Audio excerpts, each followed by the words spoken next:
तो देखो ये है आपका डंपी लेवल, और इसका जैसे टेम्परेरी एडजस्टमेंट होता है वैसे ही थियोडोलाइट का भी है। बस थोड़ा सा लास्ट पॉइंट जो होता है पार्ट वो थोड़ा अलग है, बाकी काम सबका एक ही है। अब ये समझना 3 पार्ट में होता है। पहला पार्ट होता है सेटअप एंड सेंटरिंग।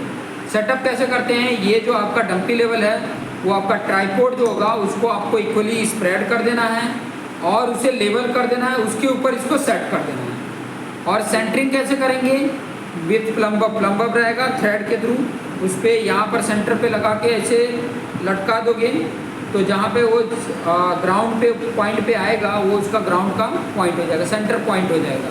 या विथ पेबल, सेंटर से पेबल लगा के और छोड़ दोगे जहाँ पे वो फॉल हो रहा है जिस पॉइंट पे, वो उसका सेंटर पॉइंट हो जाता है। सेकेंड पॉइंट आता है लेवलिंग। अब लेवलिंग कैसे करते हैं, यहाँ पर आपका स्पिरिट लेवल है जिसमें बबल्स है, ठीक है। स्पिरिट लेवल को आपने क्या कर देना है, 2 फुट स्क्रू के पैरेलल कर देना है।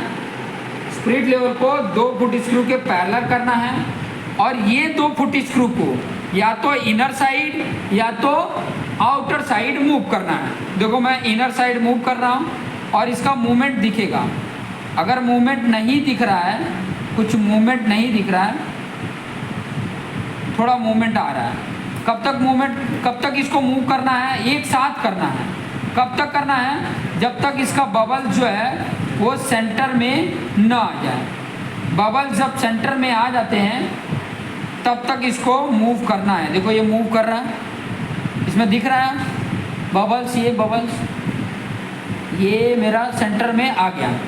जैसे ही ये सेंटर में आ जाता है, ध्यान देना, जैसे ही ये सेंटर में आ गया उसके बाद आपको ये जो टेलीस्कोप है इसको आपने मूव करना है 90 डिग्री क्लॉकवाइज। ऐसे था, ऐसे मूव किया 90 डिग्री, ऐसे हो गया टेलीस्कोप, हो गया। और यहाँ पे जो बबल्स देखोगे, दिखाओ इसको, बबल्स दिखाओगे, अभी फिर सेंटर में नहीं है, एक साइड में हो गया। फिर उसके बाद क्या करना है, जो 1 फुट स्क्रू है ना, ये जो बचा था, ये 2 तो कर लिया हमने, इस फुट स्क्रू को क्लॉकवाइज या एंटी क्लॉकवाइज मूव करना है। क्लॉकवाइज या एंटी क्लॉकवाइज मूव करना है। कब तक करना है, आप मूव करोगे ना एक साइड में तो आपको पता चलेगा कि ये बबल्स हो रहा है या मूव कर रहा है या नहीं कर रहा है। मैं ये मूव कर रहा हूँ, बबल्स का मूवमेंट नहीं हो रहा, तो मैं ये इस तरफ मूव कर रहा हूँ दूसरे डायरेक्शन में, इसमें थोड़ी मूवमेंट दिख रही है, ठीक है। इसको मूव कर रहा हूँ मैं, थोड़ी स्लो मूव करना, ठीक है। बबल्स मूव कर रहा है। अब इसको कहाँ पे लेके आना है, कब तक मूव करना है, जब तक ये बबल सेंटर में न आ जाए। अभी ये बबल से आ जाएगा आपका, आ गया आपका सेंटर में, दिखाओ इसको, सेंटर में आ गया बबल जो है वो सेंटर में आ गया।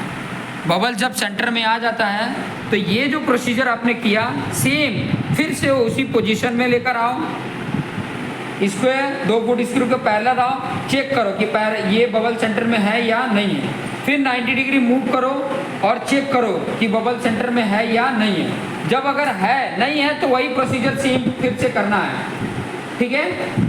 2 से 3 टाइम्स ये चेक करना है। अगर बबल सेंटर में है तो ये लेवलिंग पार्ट कंप्लीट हो जाता है। तीसरा पार्ट आता है elimination of parallax. Elimination of parallax में क्या करते हैं, इसमें जो पैरेलैक्स है जिसकी वजह से हमें क्या होता है कि इसके अंदर का जो हेयर होता है, देखो हेयर एक वर्टिकल होता है और 3 लाइन होती है, ब्लैक लाइन होती है उसके अंदर, इसके अंदर ही दिखेगा, बाहर नहीं, इसके अंदर ही, इसमें से जब हम देखेंगे तो उसको सेटअप करने के लिए 2 तरीके, एलिमिनेशन ऑफ पैरेलैक्स में 2 हैं मेरे सामने दिखे। एलिमिनेशन ऑफ पैरेलैक्स में 2 तरीके हैं। 2 तरीके कौन कौन से हैं, एक है focusing of eyepiece and focusing of objective piece. Focusing of eyepiece कैसे करेंगे, जैसे कोई ब्लैंक पेपर हो, व्हाइट पेपर ले लो, ठीक है, व्हाइट पेपर को इसके आगे लगा दो यहाँ पर, और आपको मूव करना है यहाँ से, ये इसको मूव करना है, ये दिख रहा है यहाँ पर फोकसिंग स्क्रू आई पीस के पास, इसको आपको क्लॉकवाइज या एंटी क्लॉकवाइज मूव करना है। और इसके अंदर का जो हेयर है हॉरिजॉन्टल ब्लैक कलर का ऐसी लाइनिंग होगी, 3 हॉरिजॉन्टल लाइनिंग होगी और अप्रोक्सीमेट किसी किसी में 3 वर्टिकल लाइन भी होती है, एक सेंट्रल लाइन, 2 उसके इस साइड, वैसे ही एक सेंटर और एक ऊपर और एक नीचे हॉरिजॉन्टल लाइन भी होगी। क्लियर, ये तब तक जब तक दिखे नहीं तब तक इसको मूव करके आपने चेक करना। ठीक है, ब्लैंक पेपर पे पूरी लाइन दिखेगी, जब लाइन क्लियर दिखने लग जाए तो ये focusing of eyepiece complete हो जाता है। दूसरा होता है focusing of objective piece. Objective piece मतलब जहाँ पर आपको कोई पॉइंट जो रखा हुआ है, रेंजिंग रॉड रखा हुआ है या लेवलिंग स्टाफ रखा हुआ है, उसकी रीडिंग नोट डाउन करनी है, तो उसकी तरफ हमने सेट किया 3 पॉइंट। देखो, एक ये पॉइंट, एक ये पॉइंट, एक आपका लेवलिंग स्टाफ का, तीनों को एक स्ट्रेट लाइन में करके और उसको देखना है। उसको देखने के लिए अगर क्लियर ना हो रहा है तो इसका यूज करना है। ये आपके सामने है फोकसिंग स्क्रू, ये राइट साइड में जो इस साइड में, अभी इसको इधर का मूवमेंट नहीं करना है स्क्रू को, इसको आपको मूव करना है और उसे क्लियर करना है। क्लियर करने पे उसमें आपको रीडिंग दिख जाएगी और वो reading object focusing of object हो गया। तो ये 3 पार्ट में मेरा टेम्परेरी एडजस्टमेंट कंप्लीट होता है। क्लियर? ऐसे ही थियोडोलाइट में भी है, थियोडोलाइट इंस्ट्रूमेंट में भी प्रोसीजर टेम्परेरी एडजस्टमेंट का सेम ही है। क्लियर? बार बार जब आप करोगे तो आपको आइडिया मिलेगा। Temporary adjustment of dumpy level, ये इंस्ट्रूमेंट है जो डंपी लेवल है, वैसे आपको जो पहले बताया था थियोडोलाइट, उसका टेम्परेरी एडजस्टमेंट भी सेम ही तरीके से। ये क्लियर हो गया? तो इसी तरीके से आपको टेम्परेरी एडजस्टमेंट, कोई भी प्रैक्टिकल इसका करोगे, सबसे पहले ये 3 जो पार्ट हैं, 3 पार्ट में ये प्रोसीजर जो कंप्लीट हो रहा है ये करना ही है।